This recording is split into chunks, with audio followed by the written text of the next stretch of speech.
ശബരിമല സ്വർണ്ണക്കൊള്ളയെ ചൊല്ലി ഇന്ന് നിയമസഭ സംഘർഷഭരിതമായി. സ്പീക്കറുടെ ഡയസിലടക്കം ചാടിക്കയറി സംഘർഷാത്മകമായിരുന്നു പ്രതിപക്ഷത്തിന്റെ പ്രതിഷേധം. 2 തവണ സ്പീക്കർക്ക് ചെയർ വിട്ടു പോകേണ്ടി വരും വിധം നാടകീയമായിരുന്നു കാര്യങ്ങൾ. സ്പീക്കറുടേത് ഇരട്ട നീതി സമീപനമാണെന്നാണ് പ്രതിപക്ഷത്തിന്റെ ആരോപണം. പ്രതിപക്ഷം നടത്തുന്നത് വിഷയ ദാരിദ്ര്യത്തെ തുടർന്നുണ്ടായ സമരാഭാസമാണെന്ന നിലപാടാണ് ഭരണപക്ഷത്തിനുള്ളത്. ചർച്ചകളൊന്നും നടക്കാതെ സമരം മാത്രമായി മാറുകയാണോ സഭാതലത്തിൽ? തെരഞ്ഞെടുപ്പ് അടുത്തതോടെ സഭാതലവും അഗ്രസീവായോ? കാണാം RDX റാം.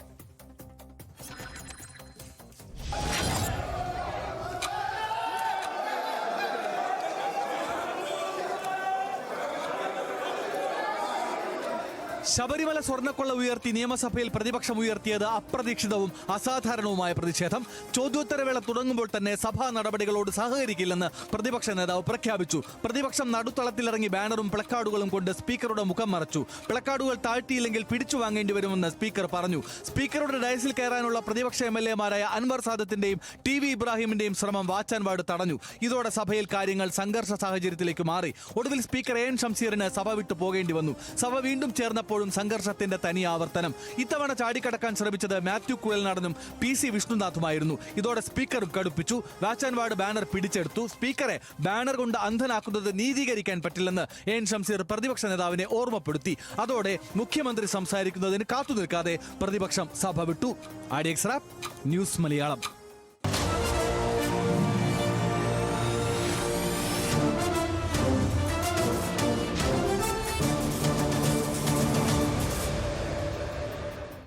നിയമസഭ സംഘർഷഭരിതമായ സാഹചര്യമായിരുന്നു ഇന്ന്. സ്പീക്കറുടെ ഡയസിലേക്ക് പ്രതിപക്ഷ അംഗങ്ങൾ ചാടിക്കിടക്കാൻ ശ്രമിച്ചതോടെ സഭയിൽ നാടകീയ രംഗങ്ങളാണ് അരങ്ങേറിയത്. ദൃശ്യങ്ങളിലേക്ക്.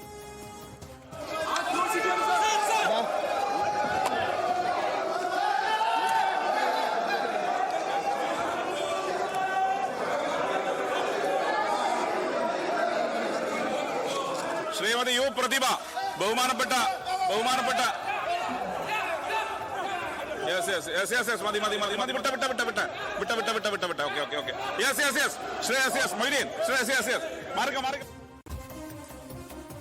ശബരിമല സ്വർണ്ണക്കൊള്ള കേസിൽ SIT അന്വേഷണം വഴിമുട്ടിയെന്നും അന്വേഷണത്തിൽ മുഖ്യമന്ത്രിയുടെ ഓഫീസ് ഇടപെടുന്നുവെന്നും പ്രതിപക്ഷ നേതാവ് VD സതീശൻ ആരോപിച്ചു. സർ, കോടതി അതിശക്തമായി അന്വേഷണത്തിൽ SIT ലാക്സിറ്റി വരുത്തിയിട്ടുണ്ടെന്ന് റെക്കോർഡ് ചെയ്തിട്ടുണ്ട്. ഞങ്ങൾ പറയുന്നത്, ഞങ്ങളുടെ ആരോപണം മുഖ്യമന്ത്രിയുടെ ഓഫീസിന്റെ സമ്മർദ്ദം കൊണ്ടിട്ടാണ് ഈ അന്വേഷണം തടസ്സപ്പെടുന്നത്. ശബരിമല സ്വർണ്ണക്കൊള്ള കേസിൽ ഹൈക്കോടതി ഡിവിഷൻ ബെഞ്ചിന് പൂർണ്ണ തൃപ്തിയാണുള്ളതെന്ന് മുഖ്യമന്ത്രി പിണറായി വിജയൻ പറഞ്ഞു. സഭയിലെ പ്രതിഷേധത്തിനിടെ വാച്ച് ആൻഡ് വാർഡിനെ പ്രതിപക്ഷ നേതാക്കൾ വടിവെച്ച് തല്ലിയെന്നും മുഖ്യമന്ത്രി ആരോപിച്ചു. ഈ ബാനർ പിടിച്ചതിന്റെ ഭാഗത്ത്, അങ്ങേ ഭാഗത്തിരിക്കുന്നയാള് ബാനറിന്റെ അറ്റത്തുള്ളൊരു വടിയുണ്ടല്ലോ, ആ വടി കൊണ്ട് വാച്ച് ആൻഡ് വാർഡിനെ തല്ലുകയായിരുന്നു. വാച്ച് ആൻഡ് വാർഡ് നേരെ ഈ വടി ഉപയോഗിച്ച് തല്ലുകയായിരുന്നു. ആ ഘട്ടത്തിലാണ് വാച്ച് ആൻഡ് വാർഡ് തടുക്കാനും പിടിക്കാനും ഒക്കെ നോക്കിയത്. ഇത് നേരെ ഞങ്ങളെല്ലാം ഇവിടെ കണ്ടുകൊണ്ടിരിക്കുകയാണല്ലോ. അപ്പോൾ നമ്മുടെ സഭക്കകത്ത് ഒരു കാലത്തും ഇല്ലാത്ത കാര്യങ്ങളാണ് സംഭവിച്ചിട്ടുള്ളത്. ഇന്ന് സഭാതലത്തിലുണ്ടായ പ്രതിഷേധത്തിന്റെയും സംഭവങ്ങളുടെയും ഒക്കെ വിശകലനങ്ങളും വാർത്തയും ഒക്കെ ആയിട്ട് VS അനു ചേരുന്നുണ്ട്. അനു, ഇതിപ്പോ സ്വാഭാവികമായും നമുക്ക് മനസ്സിലാക്കേണ്ടത്, തെരഞ്ഞെടുപ്പ് എടുക്കുന്നു, ഏതാണ്ട് അവസാനത്തെ സമ്മേളന കാലയളവാണ്. സ്വാഭാവികമായും അവിടെ ശക്തമായ പ്രതിഷേധം ഉയർത്തുക എന്നത് തന്നെയാണ് വരുന്ന തെരഞ്ഞെടുപ്പിലേക്കുള്ള പ്രചാരണ തന്ത്രം. ആ നിലയ്ക്കെല്ലാം കണക്കാക്കി തന്നെ ആയിരിക്കുമോ പ്രതിപക്ഷത്തിന്റെ ഈ നീക്കം? എന്തെല്ലാമായിരുന്നു പ്രതിപക്ഷത്തിന്റെ ആരോപണങ്ങൾ?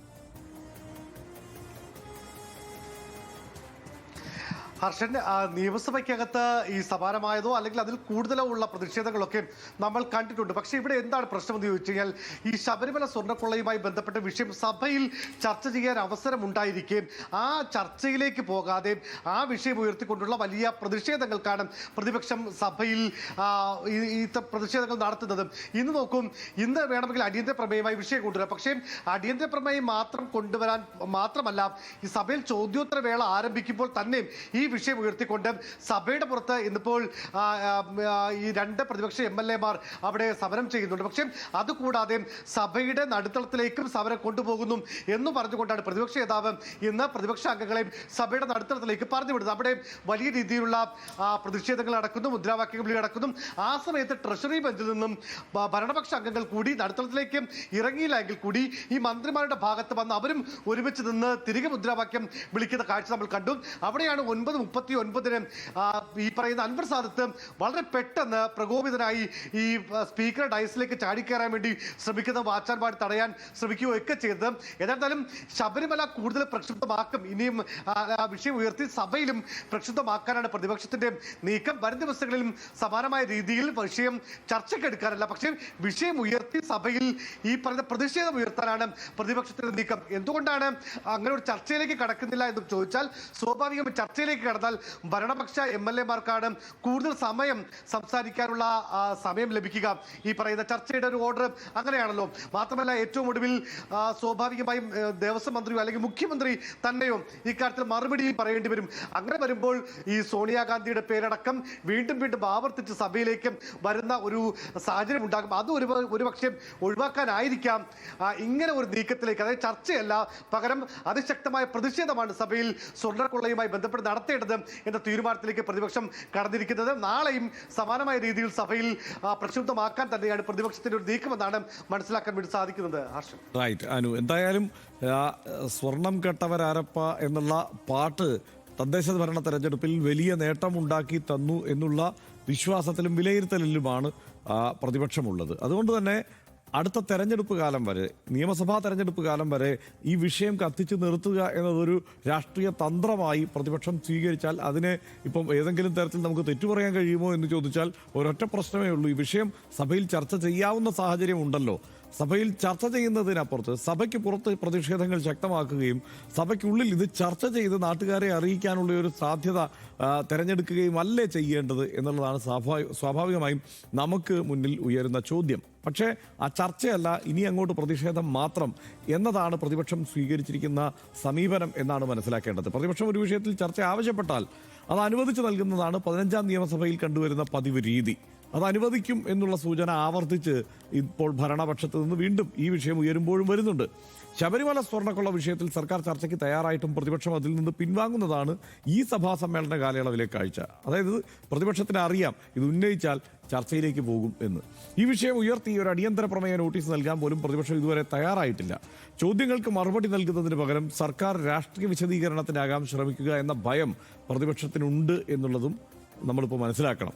ചർച്ചയ്ക്കുള്ള സർക്കാരിൻ്റെ ക്ഷണം ഒരു തന്ത്രമാണെന്നും പ്രതിപക്ഷം കൃത്യമായി തിരിച്ചറിഞ്ഞിട്ടുണ്ട് എന്ന് വേണം കരുതാൻ. വിഷയം ചർച്ച ചെയ്ത് സർക്കാരിനെ പ്രതിസന്ധിയിലാക്കേണ്ടതിന് പകരം നിയമസഭ പ്രക്ഷുബ്ധമാക്കുന്നതിൽ അർത്ഥമുണ്ടോ എന്ന ചോദ്യം പക്ഷേ പൗരന്മാർ എന്നുള്ള നിലയ്ക്ക് നമ്മൾ ഉന്നയിക്കും. ആ കാര്യത്തിൽ സംശയമില്ല. പക്ഷേ ഒരു രാഷ്ട്രീയ തന്ത്രം എന്ന നിലയ്ക്ക് പ്രതിപക്ഷം ആ തന്ത്രവുമായി മുന്നോട്ട് പോകും. SIT അന്വേഷണം അട്ടിമറിക്കാൻ ശ്രമിക്കുന്നു എന്ന് ആരോപിക്കുന്ന പ്രതിപക്ഷ നേതാവ് അത് സഭയിൽ സ്ഥാപിച്ചെടുക്കാനല്ലേ യഥാർത്ഥത്തിൽ ശ്രമിക്കേണ്ടത്?